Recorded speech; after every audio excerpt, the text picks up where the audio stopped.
Dan kami, kata Allah Subhanahu wa taala, temui dalam pribadi Ayub ini sebuah pribadi yang sabar. Dia sebaik-baik hamba dan dia amat taat kepada Rabb-Nya. Bismillahirrahmanirrahim. Assalamualaikum warahmatullahi wabarakatuh.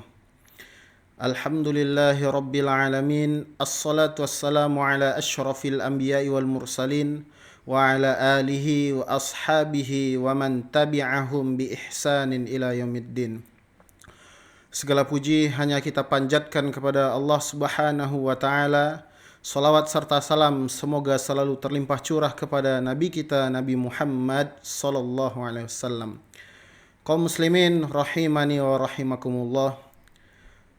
Ada dua sifat yang senantiasa harus dimiliki oleh individu muslim itu sendiri.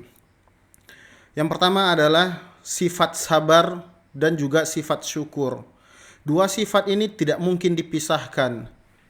Ketika seseorang ditimpa musibah, ditimpa bencana, dan lain-lain, hal yang pertama kali yang harus dilakukan adalah sabar. Kemudian apa? Kemudian dia bersyukur. Karena apa? Walaupun dia tertimpa musibah, motornya hilang misalkan, tapi ternyata banyak nikmat Allah yang masih diberikan kepadanya, sehingga sudah pantas seorang hamba yang tadi itu terkena musibah bersyukur. Begitupun sebaliknya, ketika seseorang diberi kenikmatan yang begitu banyak, makan yang enak, rumah untuk berteduh yang nyaman, motor, mobil yang nyaman untuk dipakai, seharusnya sifat yang pertama kali dimunculkan dalam diri hamba tersebut adalah sifat syukur. Kemudian apa? Kemudian baru dia bersabar agar semua kenikmatan yang Allah berikan kepada dia itu tidak digunakan untuk bermaksiat kepada Allah Subhanahu wa taala. Kaum muslimin rahimani wa rahimakumullah, dalam sifat sabar dan syukur ini kita bisa mempelajari dua kisah dari dua orang nabi, yaitu Nabi Ayub dan Nabi Sulaiman alaihimassalam. Yang pertama adalah sifat sabar. Kita tahu Nabi Ayub adalah nabi yang terkenal dengan sifat sabarnya. Nabi yang tidak ada batas kesabarannya. Nabi yang diuji Allah tetapi dia tetap sabar.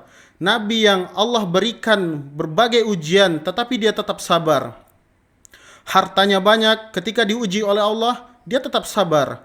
Anak-anaknya dipanggil oleh Allah, dia tetap sabar. Bahkan sampai orang-orang terdekatnya menjauhinya dan dia diasingkan di pinggiran kota, dia tetap sabar. Akan tetapi walaupun banyaknya musibah yang ditimpakan Allah kepada Nabi Ayub, cobaan yang ditimpakan oleh Allah kepada Nabi Ayub, dia tetap bersyukur. Dia tetap menggunakan badan yang sehatnya, lisannya untuk beribadah kepada Allah.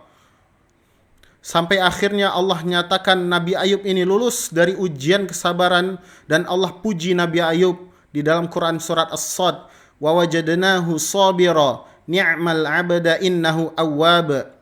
Dan kami, kata Allah Subhanahu wa taala, temui dalam pribadi Ayub ini sebuah pribadi yang sabar.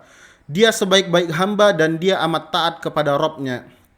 Kaum muslimin rahimani wa rahimakumullah, berbeda dengan Nabi Ayub, Nabi Sulaiman adalah nabi yang Allah berikan berbagai kenikmatan. Allah berikan kerajaan yang begitu luas. Allah berikan kekuasaan yang begitu besar. Sampai-sampai hewan pun di bawah kekuasaan Nabi Ayub. Angin pun di bawah kehendak oleh Nabi Ayub. Bahkan jin yang terkenal suka membangkang pun bisa ditundukkan oleh Nabi Ayub berkat izin Allah. Walaupun dengan berbagai kenikmatan, berbagai kemudahan yang Allah berikan kepada Nabi Sulaiman alaihissalam, Nabi Sulaiman tetap bersyukur dan kemudian bersabar untuk tidak menggunakan kemudahan-kemudahan yang Allah berikan dalam bermaksiat kepadanya. Kita dapat temukan dalam Quran surat An-Naml ayat 40. Hadza min fadli Rabbi. Apa kata Nabi Sulaiman? Ini adalah karunia dari Rabbku. Liyabluwani aashkuru am akfur, untuk mengujiku apakah aku hamba yang bersyukur atau aku hamba yang kufur kepada Allah Subhanahu wa taala. Sehingga akhirnya Nabi Sulaiman dinyatakan lulus oleh Allah dalam ujian ini, sehingga Allah memuji Nabi Sulaiman, ni'mal abadu innahu awwab. Sulaiman adalah sebaik-baik hamba dan dia amat taat kepada Rabb-Nya. Dari kedua kisah di atas kita dapat simpulkan bahwasanya pandai bersabar dan pandai bersyukur merupakan kebaikan-kebaikan yang akan membuahkan kebaikan-kebaikan berikutnya. Sehingga Allah pun memuji dua golongan tersebut dengan sebaik-baik hamba yang amat taat kepada Rabb-Nya. Mungkin itu yang bisa saya sampaikan pada kesempatan kali ini. Kurang lebihnya mohon maaf. Assalamualaikum warahmatullahi wabarakatuh.